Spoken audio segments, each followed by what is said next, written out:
I wanted to talk about one last thing today, and that is Dustin Poirier. He came out on an interview with Diary of a CEO. And I don't know if you guys are familiar with that. It's a pretty popular, I mean, it has all the favor of the algorithm. Very popular podcast, very popular YouTube channel. And Poirier came out on that today. I saw it this morning when I woke up. And it seems like he's trying to do some damage control. And he's, showing pockets of remorse here and there, pockets of excuses here and there as well, pockets of delusion. And one of the things that he was very focused on, and it was probably the main thing, it was kind of the highlight of this podcast, was Poirier's dad. And how he was really bummed out about the state of his dad right now. And I think a lot of people saw the footage of Poirier and they knew that it was on Father's Day and they were like, are you kidding me? Poirier, what are you doing? It's Father's Day? You're a father. Why are you acting like this? You're not acting very fatherly on Father's Day.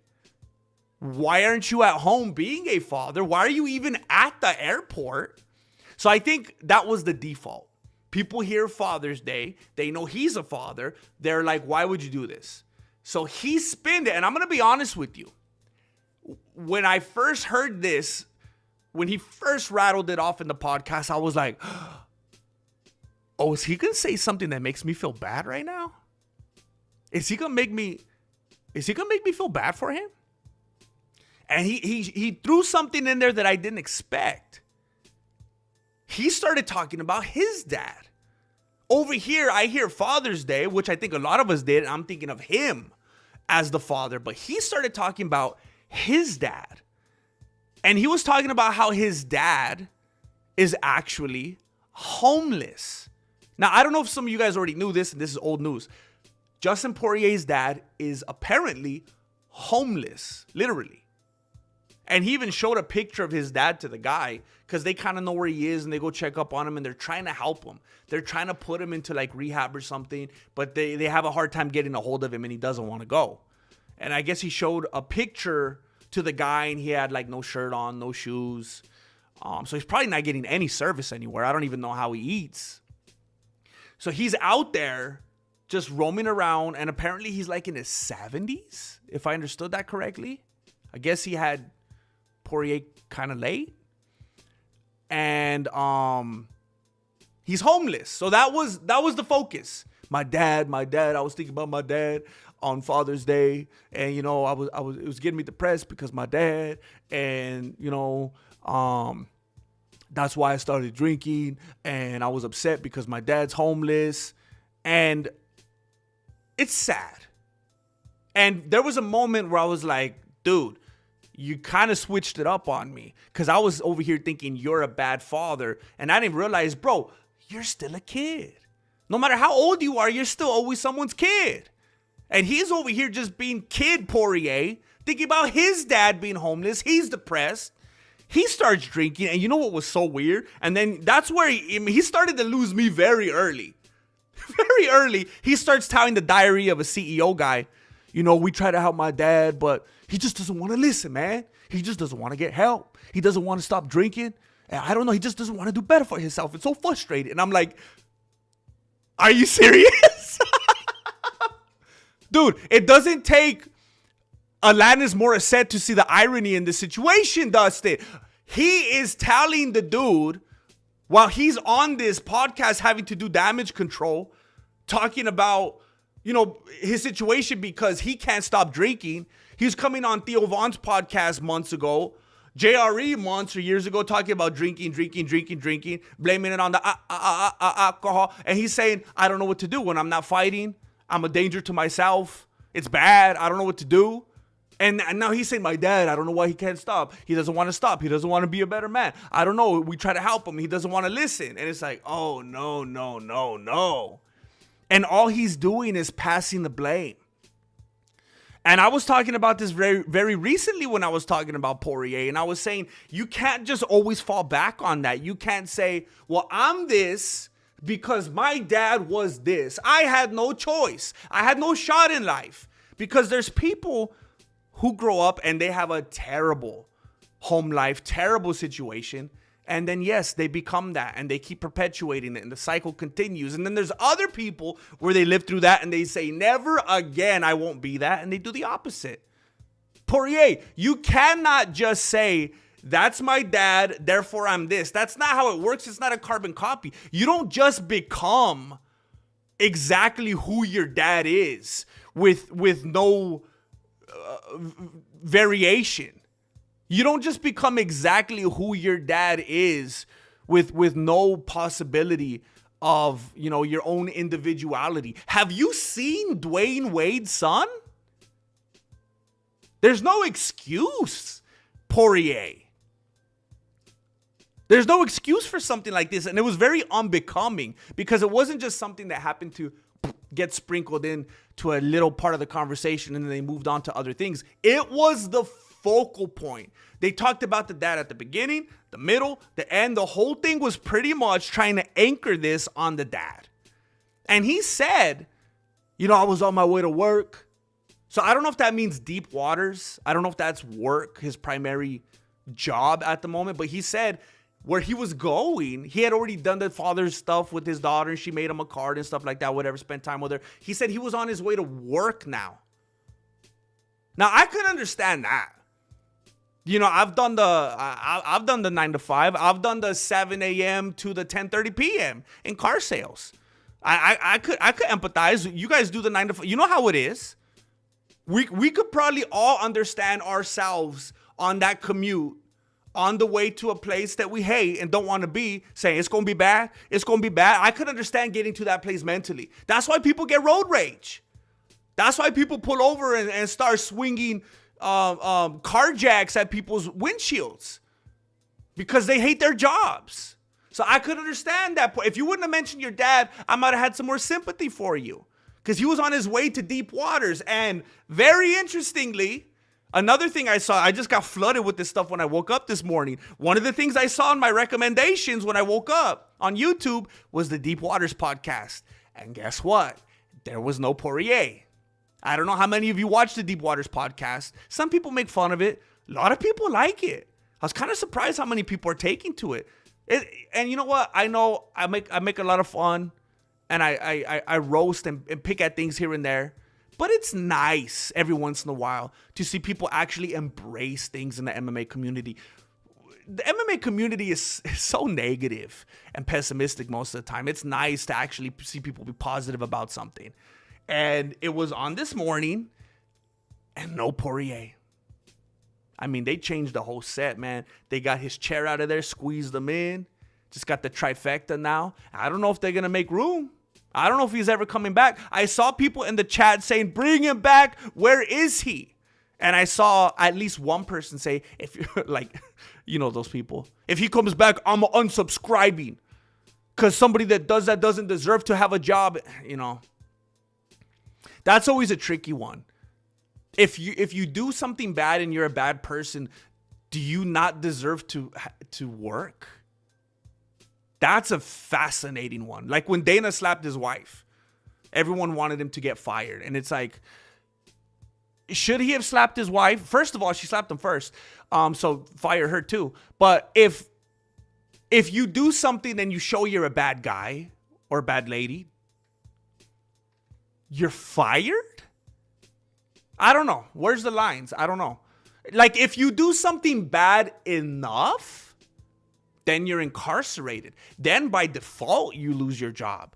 But the punishment being losing a job, like just losing a job, that's an interesting one. That's a very interesting one. Now, if it turns out that you beat animals, yeah, then you shouldn't work at the zoo. But like if Dana White slaps his wife and he works like at Foot Locker, you gonna fire him? I don't know. That's a tough one. But I wanted to point out that I thought that it was very interesting that Poirier did this podcast. Of all people, of all podcasts. I mean, maybe he wanted to get out of that bubble a little bit, but there's so many many MMA podcasts he could have went on. There's people who are just flat out journalists. There's people who are retired fighters. And even aside from that, more secular, mainstream, whatever, he could have went with whatever else. But Diary of a CEO, and I was like, how did this collab happen? How do these guys even know each other? And I don't know if you have seen Diary of a CEO. He's black. So I couldn't help but think that maybe part of his damage control was doing a podcast with a black guy. After, he said, it's going to be bad, my black guy. I don't know if that was part of trying to undo that moment at the airport. Because we all know that he's homies. He's like best buds with Theo Von. Another dude from Louisiana. But Theo Von's not black. But one of the things that I think is weird is I feel like a white dude from Louisiana is basically a black dude. Correct me if I'm wrong. I don't know if there's people from Louisiana here. But I feel like that's very fair to say. A white dude from Louisiana is basically a black dude. The irony is that Daniel Comer, DC, is actually from Lafayette, Louisiana, like Poirier. And he is one of the whitest black dudes that I think we have in the MMA community. So I heard Dustin Poirier say, it's going to be bad, my black dude. It's going to be bad, and he said he's used a N-word. And you know what? I said it. Look, I'm not a big fan of that. I'm on it. I said it before, and there was a couple people that I don't think believe me, which is a weird thing to not believe. Because I told people I don't think I've ever used the N-word unless I was like 6 years old and I learned it, and I was like, what does it feel like to say this? It's never been organic to me. And there were a couple people that were like, yeah, right, of course. And I'm like, dude, if you can't believe that I haven't said it, how many times do you say it? Like, you're in disbelief that that someone has never said it? That's unbelievable to you? But what I'm saying that to say that when Poirier said it, I could tell the way he said it. Oh, this is the way that he says it to his homies. This is the way that he would say to his mom, It wasn't like a confrontational way. The ironic thing is when I hear DC use the N-word, I feel like it's a hate crime. I don't know how to explain that. Explain it to me if you get it. But when I heard DC say it when he was talking with John Jones, it felt like a slur. It felt wrong. So I don't know. I'm trying to express that I thought it was interesting that he did this podcast with the black dude after the whole "it's gonna be bad, my black dude." So I think maybe that was part of it, because he could have went on Theo Von's podcast and he could have had his Sean Strickland moment. He could have sat there crying and got emotional, had the clip and all that, but he didn't.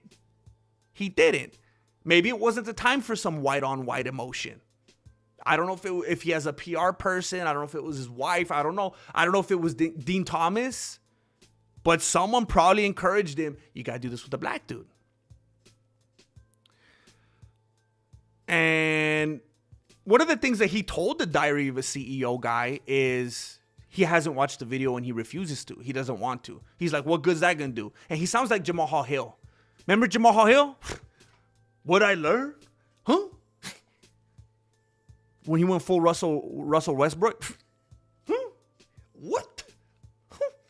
Remember Jamal Hill? I made a video about it. It was after his fight with, after Pereira? I can't remember. He was like, to learn? What am I going to learn? What do you think I'm going to learn from my last fight? Huh? You think fighters learn stuff from previous fights? Is that how you think fighting works? Made himself look like an idiot. He thought he was having his Allen Iverson moment. Huh? You talking about practice? You talking about practice? He's like, what? You think that fighters actually watch tape and learn from their past mistakes to get better? Huh? Huh? Who learned you how to journalism? Huh? Stupid. So Poirier's on there saying, I haven't watched it. What do I got to watch it for? What do I got to learn from it? Dude, you're a fighter. You should know more than anybody about watching tape, making adjustments. getting better, growing, working on your technique, like, you know, what things not to say at airports. And he's like, he refuses to watch it. And the way that he articulates it makes it even worse. What do I have to learn from that? Just about everything.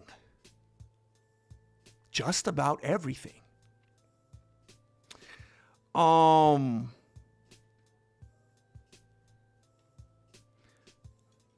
final thing that he said that I thought was significant is he was talking about how depressed he is now because he doesn't have fighting to look forward to. He doesn't have that outlet anymore. He doesn't have, and I think we could all relate to that. I've talked about that in the past. I remember how that was when I was younger. Like, oh, I'm gonna be happy. I'm gonna feel like I've arrived when I have my own car. And you get a car, it's like, ugh. Well, now I gotta get a job. I gotta pay for gas. Okay, when I get a job, I'm gonna feel cool. You know, like teenagers, they want a job. You know, they want to grow up too fast, and they don't realize that adults wish they were kids again. Grass is always greener on the other side, and then you get there and you realize it's artificial turf. But that's for another video. And then you get a house, and you're like, this is gonna fulfill me, and they're like, oh man, there's a lot that goes into that, and blah blah. And then you get whatever, and so like you have stuff that you think is gonna fill that hole, you know, that's gonna fulfill you, and that's just the wrong way to approach life. That, you know, materialism, consumerism, whatever it is, making your goals your idols. Trying to fill things with that, trying to fill that God-shaped hole with ungodly things, you know? But that's for another video. It's for another channel that I'm still working on. But he was talking about how he loved fighting. And he loved it. And he went to sleep thinking about it. And he thought about it constantly. It was his life. And he loved it. And then I remember talking about him telling DC after the Conor fight, I don't love this no more. I'm not in love with this no more. You guys remember that? It was a big deal. When he's on the cage, I don't love this no more. I'm not in love with this no more. Like, I don't care. I don't want to do this no more. I'm done. I think I'm done. I don't love this no more. And now, it was all I loved. It was my whole life. That kind of sounds like someone when they have some kind of addiction, when they have some kind of problem. What do level-headed people talk about? Underlying. There's something underlying. It's not about your love or your lack of love for the thing that you're doing. What is making you need to chase stuff constantly? What is so unfulfilling about your life? Because when you're not fighting, you think you romanticize it, and you think of the past and you think, I loved it, but when you were there, you didn't love it. So what is it that's really underneath all of that?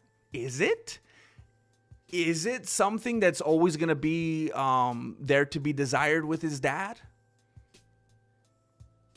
Maybe if he got his dad off the streets and he got clean and he was safe and he was healthy and he was happy and he had like a grandpa kind of relationship with Poirier's kids, would everything be better? I don't know. Maybe. But Poirier, I mean, it's unfortunate because it would be great if his dad would do that. But Poirier has to take control of his own life because he's not in control of that variable. So what? You're going to be a bad dad to your own kids if you can't get your dad in order? You can't live like that. I don't know. He keeps talking about help. He keeps saying how things are going to be bad, but I don't know if he actually goes and gets help. I do remember now that I'm saying it, that he was getting help at one point, and then when he felt like he was getting better, he stopped. So it's basically like I was getting in shape, I was working out, and then I started to see some abs. So then I started eating pizza and donuts again every day. Listen. I don't want to seem fake right now. I know this doesn't seem like an appropriate time to say it, but I don't want to seem fake. So I'll say again that I've never liked Poirier. I've never liked him. I've always thought he seemed disingenuous. I thought he seemed fake, like a fake nice guy. But maybe it's because he really has been trying to be a nice guy while being unbelievably tormented. Hopefully he does figure it out. Hopefully hopefully this experience was a blessing in disguise. And whether it's from pressure from his wife, and rightfully so, or whoever else around him, his kids, his daughter being embarrassed or sad or scared or whatever, maybe this whole situation was necessary, super necessary, if you will, to get him on the right track and get him better. What I would encourage Poirier to do, if that is the case and if that helps, what I would encourage Poirier to do is if there's any way, and I know it's a long shot, if there's any way that he could get his dad intoxicated, take him to an airport and get him to use a racial slur. That could be the blessing in disguise that his father needs to get clean. I'm just spitballing.